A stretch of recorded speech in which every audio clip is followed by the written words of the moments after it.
люди скорбят, и наша сила в том, что мы все вместе.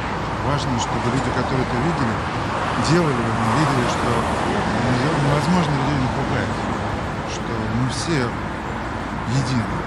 Такая боль, тем более только что весь российский народ пережил такую же боль. Я чувствую то, что сейчас люди, вся Франция переживает. Конечно, это страшная трагедия, такая кровожадная, такая жестокая. Очень много злорадства в социальных сетях. Мне кажется, сейчас это лишнее, и сейчас нужно отбросить все эмоции и помнить лишь о том, что погибли простые люди, которые пришли в кафе, которые пришли на стадион, которые пришли в театр, и они ничем не отличаются от нас. Сегодня, наверное, не время для злорадства, для того, чтобы припоминать какие-то обиды, а время для того, чтобы объединиться все вместе.